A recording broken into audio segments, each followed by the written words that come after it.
চাকরি হারানো শিক্ষকদের আন্দোলনের ওপর পুলিশের নির্বিচারে লাঠিচার্জ এবং শারীরিক নির্যাতনের প্রতিবাদে শনিবার দক্ষিণ কলকাতা জেলা কংগ্রেসের উদ্যোগে কসবা থানার সামনে আয়োজিত হল বিক্ষোভ কর্মসূচি। সেখানে উপস্থিত ছিলেন প্রদেশ কংগ্রেস সভাপতি শুভঙ্কর সরকার। কি বললেন তিনি, শুনুন। এরা ডিআই অফিসে এলে এই চাকরিহারা আমাদের ভাই বোনেরা, তাদের উপরে যে ব্যবহার করা হলো, তাদের লাঠি মারা হলো, তারপরেও রাজ্য সরকারের তরফ থেকে সেই পুলিশ অফিসারকে ক্লোজ করা হলো না।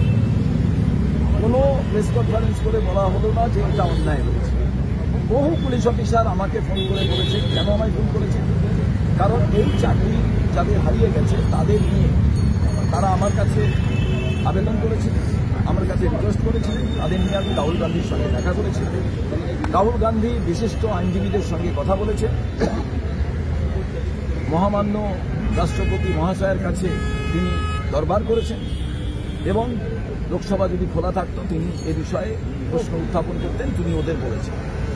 এবার বহু পুলিশ অফিসার আমাদের বলেছেন যে আমরা এটা পছন্দ করিনি, তার কারণ এই চাকরি হারা লোকেদের ওপরে এই অত্যাচার। ব্যুরো রিপোর্ট, আজ বাংলা।